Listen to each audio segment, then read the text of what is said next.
Good evening, everyone.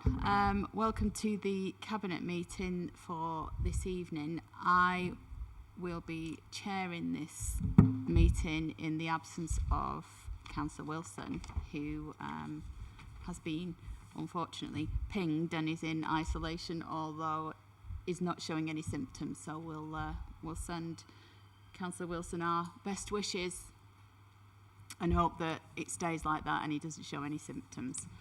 I will get on to apologies. Oh, the meeting protocol. Obviously, we've got a member of the public, so just to reiterate, a fire drill is not expected. So if the alarm sounds, please evacuate the building quickly and calmly. Use the stairs, do not use the lift, and once out of the building, please gather outside the Virgin Money Bank, formerly the Yorkshire Bank, on the opposite side of the road. And I've just given Councillor Wilson's apologies. Do we have any other apologies? Councillor Guttridge has sent his apologies also. Just to be clear, we are quorate, even though we are down 2 members of the Cabinet. Declarations of interest. Are there any declarations of interest other than that which are printed? No. Okay, moving on. Minutes of the previous meeting. Has anybody picked up any issues with the minutes of the previous meeting? Okay. Is everybody happy for me to sign the meeting as a true and correct record? Thank you very much.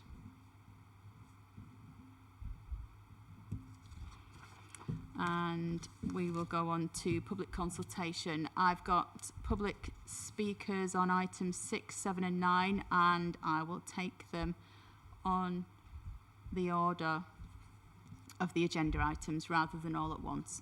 So if we can move on to agenda item 6, which is Councillor Croft. Thank you, Deputy Leader. This is exactly as it says in the report. It's you're right. Sorry, Councillor Croft, I've got that the wrong way around. Michelle, you need to do your public speaking first, I believe. Oh. Yeah. Oh, okay. Sam. Pick up on whatever I managed to say. It's exactly as it says in the report, Deputy Leader. It is a fund from this is the fund from the government to help us contain the disease outbreak. It was awarded to the higher tier authorities. It's cascaded down to us as a lower tier authority because we've done most of the heavy lifting. And the allocations of what we'd like to spend this first tranche of it on are at 4.1 in the report, and it's particularly good for us because the works on the Abbey House and the Rough Sleeping Initiative we would have to pay for anyway. So it's a double, really. It helps us contain the COVID outbreak, and it also prevents us spend pressure further on down the line. We still have 90,000 of this award unallocated, but because it's a respiratory disease, we know those are seasonal. It's prudent that we keep some in reserve for the winter and autumn seasons. So that's and we have the allocation until the end of the financial year in March. So I'd like to move the proposals as put in the report, Deputy Leader. Thank you, Councillor Croft. And do you have a seconder? Thank you. Just while I've got the mic, if anybody would like to take off ties and jackets, please feel free because it's boiling in here. So.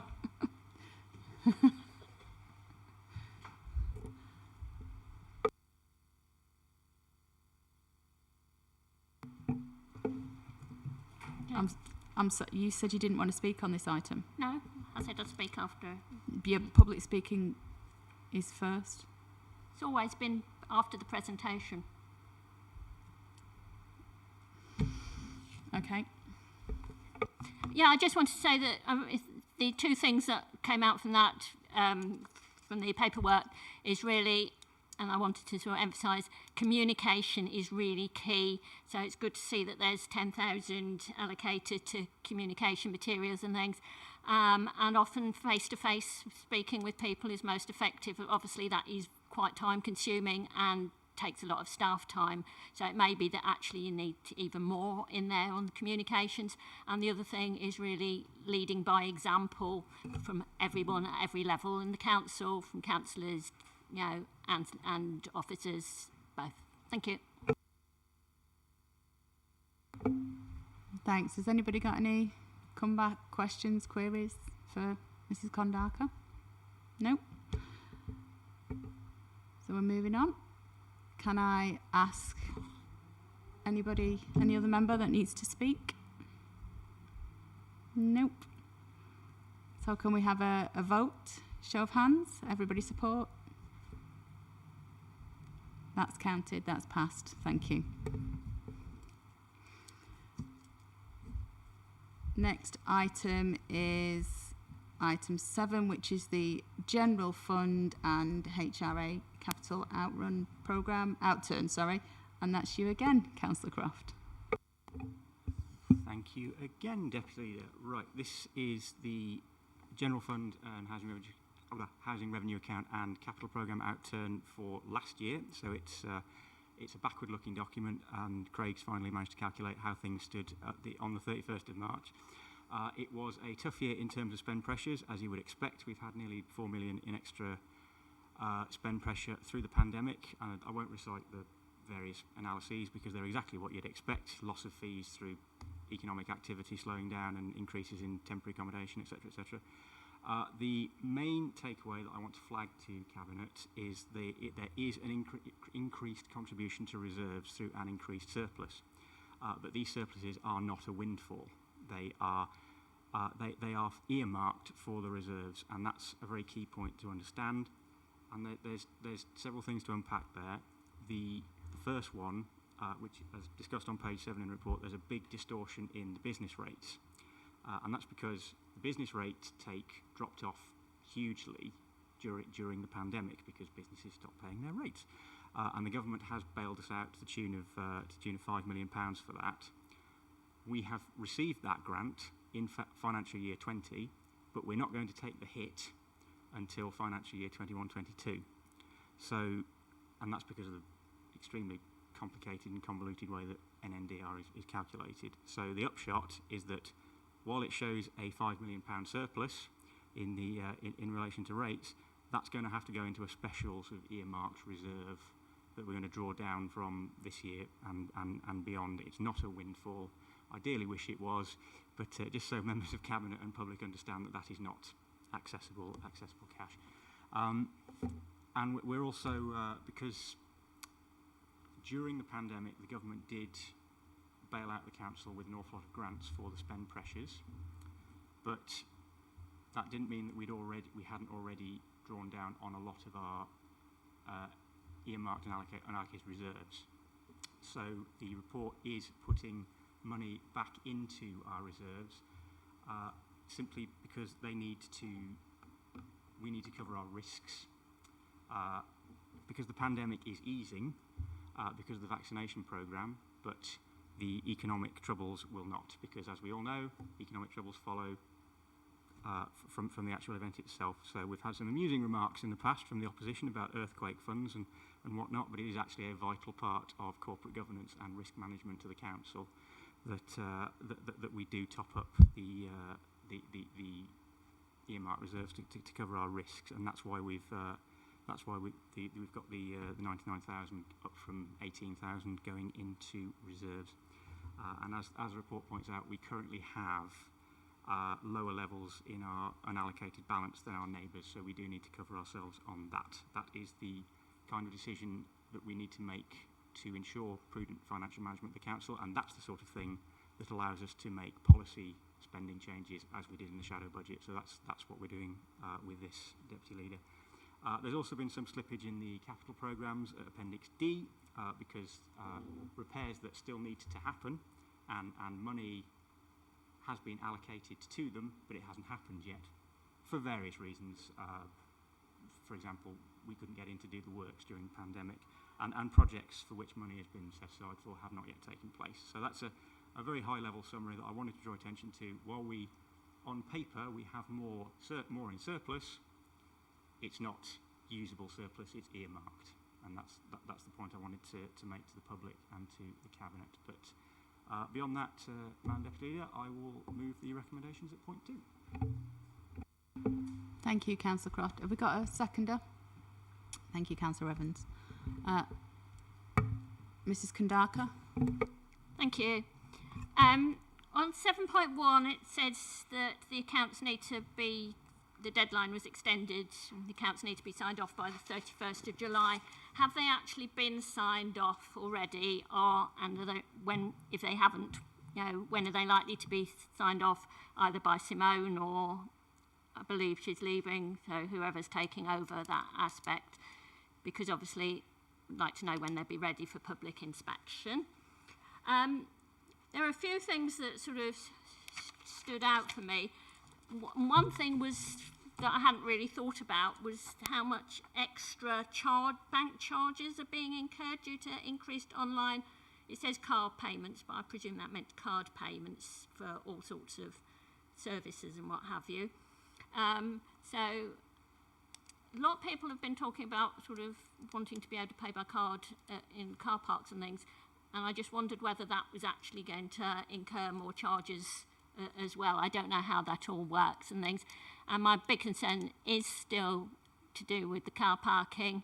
Obviously, there are a lot of losses, and there have been for the last few years and things, but the changes you're making are not really sustainable, so I'd like to see it maybe trying to be a bit more targeted. And of course, North Warwickshire are actually talking about introducing charges, so it is trying to strike the balance and get something that's sustainable. The other thing that crops up in a lot of the bits, it says, a lot of the money that's sort of been saved, and I put saved in inverted commas, is from salary savings. But obviously we actually do need the staff to be doing, a lot of these jobs. Some of the roles are absolutely essential. So I don't know what's being done to try and improve recruitment, because obviously savings, that's a very short-term thing. We actually do need the staff, and it becomes a vicious circle, because if there are not enough staff, things don't get done, you get more complaints, and then more time is actually spent on dealing with the complaints than actually doing the other jobs. There seemed to be, I couldn't quite work out sort of exactly the sort of what's come in and not from the Civic Hall and things. Obviously it gets moved from CCG to whatever, so ultimately the taxpayer is paying whatever and things. But I wondered whether you're actually charging enough for the use of the Civic Hall, particularly now that shows and things could start, generally, coming online. On Appendix A, it said reduced ground maintenance works would save money, but given how many complaints there are swimming around regarding ground maintenance, that's a bit of a concern, and I don't see that we can actually cope with any less ground maintenance. And also the other thing that puzzled me was 15,000 additional utility costs for E-Town Centre. Given that it was closed for much of the time, I don't know how that's, Mrs. Kandaka, you're out of time. And can I remind you, it's a statement, not questions. Is there any Cabinet member that would like to ask Mrs. Kandaka any questions on her statement? Councillor Evans. It's possible to ask a point of clarification on Mrs. Kandaka's question/statement.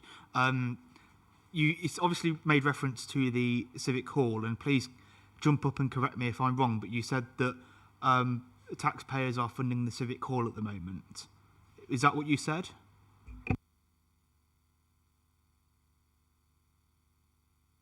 Funded by the CCG, whether it's funded by central government, whether it's funded by local government, ultimately it comes from taxpayers' money, be it our council tax or whatever and things. So it is just which pot it comes out of. And of course, these days, everything is very much in pots. You've got your budget, they've got their budget, and what have you and things, but ultimately it's the public that are paying it, regardless of which pot it comes out of. So, in which case, what's your issue at the moment with us? Because at the moment, the operational costs of running the Civic Hall are being dealt with by the NHS, not us. So, you clarify what's your issue with the finances of the Civic Hall at the moment? That's fine. It just was not clear from these accounts, or I couldn't think whether all the costs of actually running it were being dealt with by the NHS and whether it was actually still costing the council any overheads. So you're happy with the finances of the Civic Hall at the moment? Well, no, because if the council is actually losing money on there and things, we need to be breaking even.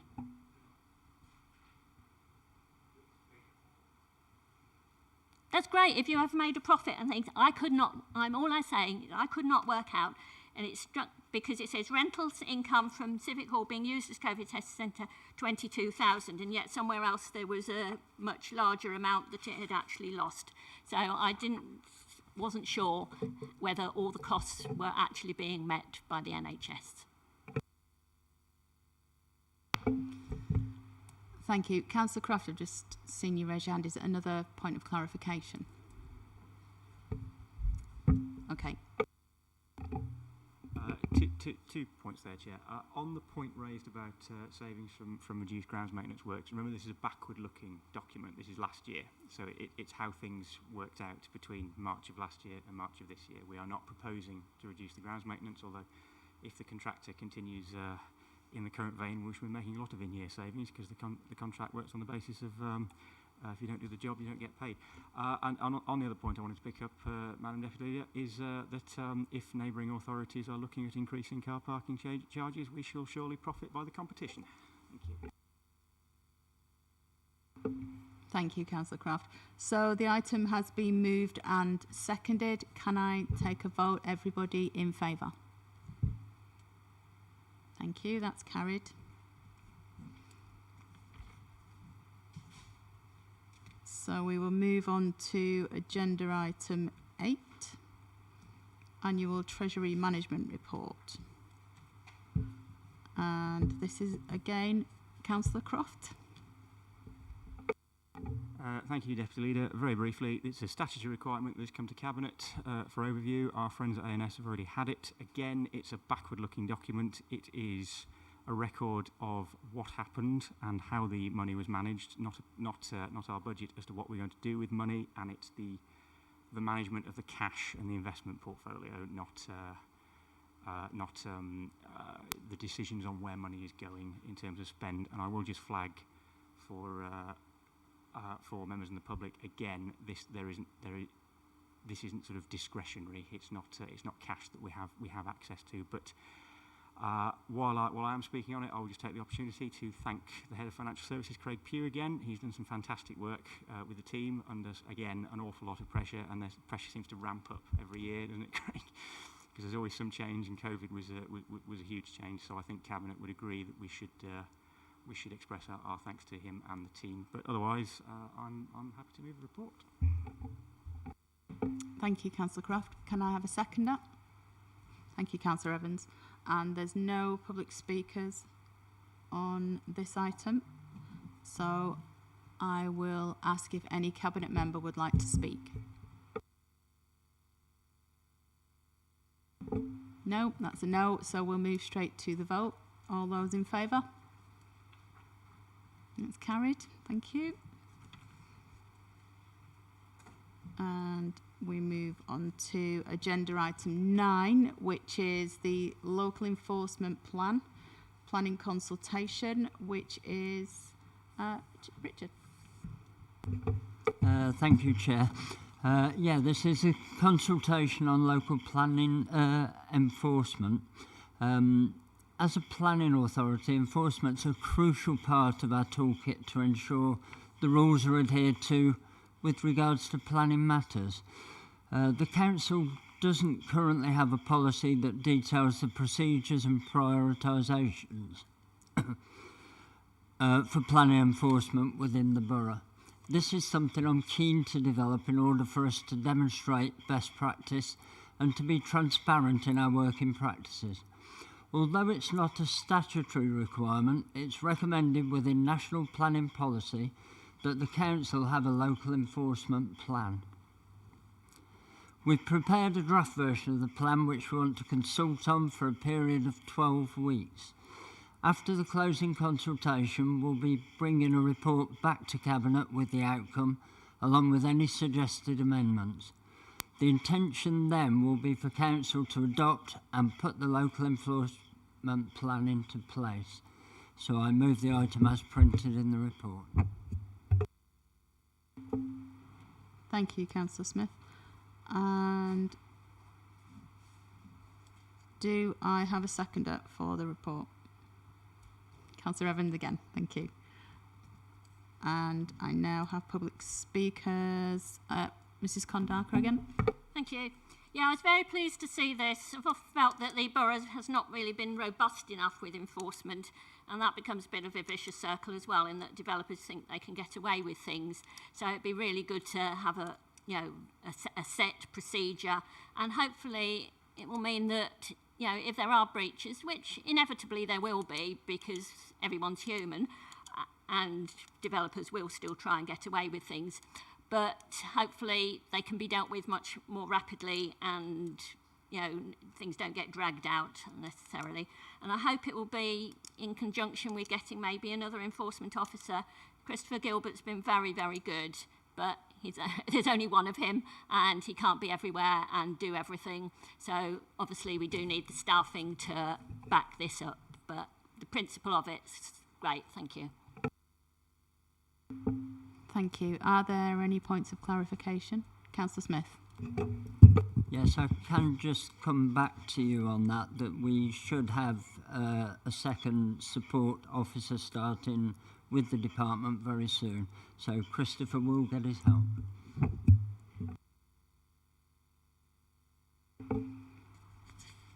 Is there any member that would like to comment? No? Making good speed here, aren't we?